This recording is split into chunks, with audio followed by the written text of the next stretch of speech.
YSR Congress party రాష్ట్ర అధ్యక్షులు YS Jaganmohan గారు పిలుపు మేరకు రేపు 13వ తారీఖున అనకాపల్లి జిల్లా కలెక్టర్ కార్యాలయం వద్దకు వెళ్ళి మరి అన్నదాతలు అండగా ఉండాలని దృష్టి మీద ఒక రిప్రజెంటేషన్ ఇచ్చే కార్యక్రమం చేపట్టడం జరుగుతుంది. అందులో భాగంగానే ఈరోజు నర్సీపట్నం నిధులు ఉన్న పార్టీ పెద్దలందరూ కూడా మరి కార్యక్రమంలో పాల్గొనడం జరిగింది. అయితే ముఖ్యంగా మనకు తెలిసి రైతుల గురించి చెప్పాలంటే ఈరోజు ఆనాడు 2014 ఎన్నికల ముందు చంద్రబాబు గారు ఆచరణ సాధ్యంగా హామీలు ఇచ్చారు. అందులో ముఖ్యంగా మరి ఏదైతే రైతుల గురించి చెప్పారో ఒకసారి మీ అందరూ కూడా గుర్తు చేయాలి. ఆ రోజు ఏం చెప్పారంటే తెలుగుదేశం ప్రభుత్వం అధికారంలోకి వస్తే మరి ఏదైతే మరి రైతులు ఉన్నారో అందరూ రైతుల యొక్క వ్యవసాయ రుణాలన్నీ కూడా మాఫీ చేస్తుందంటే చాలామంది రైతులందరూ కూడా చంద్రబాబు గారు మాటలు విని మరి చంద్రబాబు గారు ముఖ్యమంత్రి అయితే మనకు తెచ్చుకున్న లక్షలాది రూపాయల రుణాలన్నీ కూడా మాఫీ అయితే ఉద్దేశం మీద ఓట్లేసి గెలిపించారు. తీరా అధికారంలోకి వచ్చిన తర్వాత చంద్రబాబు మాట మార్చారు. ఏమన్నారంటే వ్యవసాయ రుణాలు కాదు పంట రుణాలు మాఫీ అన్నారు. మళ్ళీ పంట రుణాలు కూడా స్కేల్ ఆఫ్ ఫైనాన్స్ అన్నారు.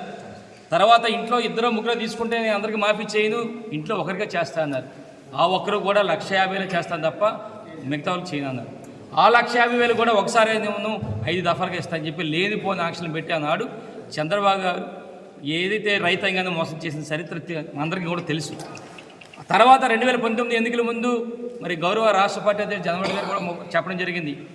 కేవలం రైతుల గురించి ఏం చెప్పారంటే మీ అధికారంలోకి వస్తే ప్రతి రైతు కూడా అర్హులైన ప్రతి రైతు కూడా సంవత్సరానికి 12,500 చొప్పున 4 దఫాలుగా 50,000 రూపాయలు ఇస్తానని చెప్పి చెప్పడం జరిగింది. మరి ముఖ్యమంత్రి అయిన తర్వాత మరి రైతులకి ఇది చాలదని చెప్పి 12,500 రూపాయలు 13,500 చేశారు.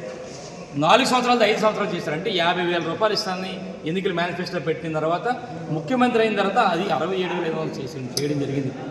మరి ఏ విధంగా చెప్పిన ప్రకారం 5 దఫాలుగా మరి ఏదైతే వైఎస్ఆర్ రైతు భరోసా పీఎం కిసాన్ పథకం ద్వారా మరి ప్రతి రైతు కూడా 13,500 రూపాయలు ఇవ్వడం జరిగింది. కానీ ఈరోజు చూస్తే 2024 మేనిఫెస్టోలో కూడా పెట్టారు.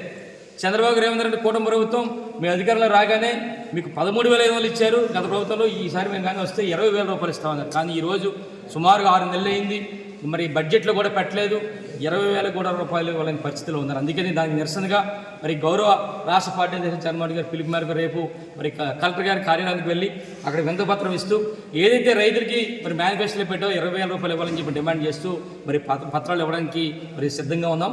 రేపు నర్సీపట్నం నుంచి వందలాది మందిగా మా పార్టీ నాయకులు పార్టీ పెద్దలందరూ కూడా వెళ్ళి ఆ కార్యక్రమం విజయవంతం చేస్తామని చెప్పి సందర్భంగా తెలియపరుస్తూ నమస్కారం తెలుపుకుంటాను. జై జగన్.